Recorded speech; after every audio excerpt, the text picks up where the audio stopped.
I, Mrs. Saili Khanna from St. Vincent Pallotti College of Engineering and Technology, Nagpur, welcome you to Open Education Resource on Design of a Regulated Power Supply using Bridge Rectifier. This is the first video of this series. In this video, we are going to discuss on need of power supply, components of power supply, transformer, rectifier and types, working of bridge rectifier circuit and simulated output of bridge rectifier circuit. The first question is, what is the need of a power supply? To convert AC to DC power to power different gadgets which we use at home.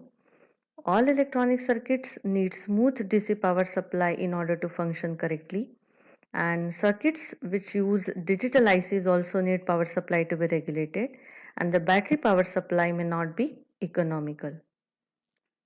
Now, what the power supply is? It is a device which converts, regulates and transmits the required power to the circuit to be operated. Now, since we are designing a power supply, let us know more about the components. Components are transformer, diodes for rectification, electrolytic capacitor to eliminate ripple voltage, and regulator to convert unregulated output to regulated one. Now let us discuss about AC and DC. This is the diagram for alternating current voltage output. It fluctuates with time. It changes from positive to negative with time, so resulting it into a sinusoidal wave. And in DC, it is constant. It stays at a fixed regular voltage all at a time, like a voltage from a battery. Now the first component is transformer. Now what is a transformer? So transformer is a device which is used to convert AC line voltage to a voltage level more appropriate to the needs of the circuit to be operated. Now the next question is, which transformer we should use? So to construct a power supply, we need to use a step down transformer. Now this is an example. This is a step down transformer. Input and output of a step down transformer is AC voltage, but the voltage value has been changed. It has stepped down and it is now of an appropriate magnitude to the circuit to be powered. Now the next component is rectifier. Now it is a device which converts AC voltage into pulsating DC. A rectifier utilizes a unidirectional conducting device, that is, for example, p-n junction diode. Now the types of p-n junction diode are types of rectifiers are half wave rectifier, full wave rectifier and half wave rectifier, full wave rectifier and bridge rectifier depending upon the connection procedure.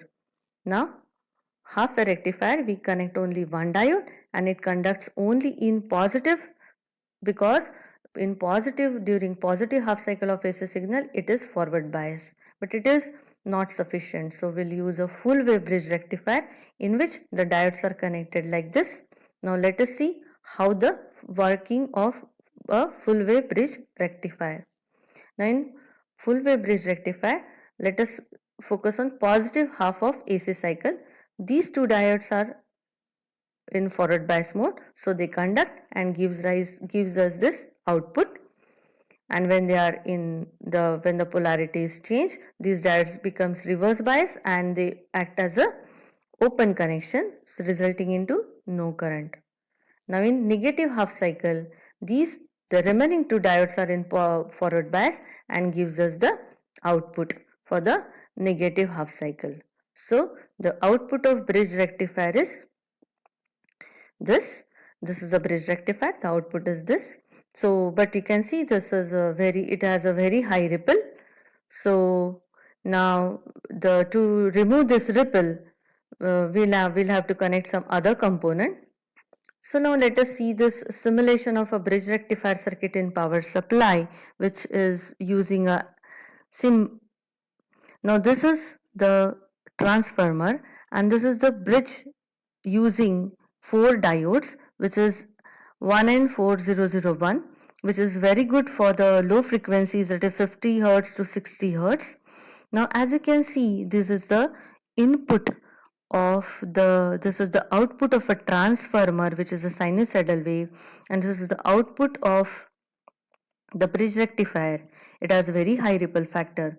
Now to remove this ripple factor, we need to connect a capacitor, and how to connect a capacitor and how to choose the capacitor, that we'll see in the next video.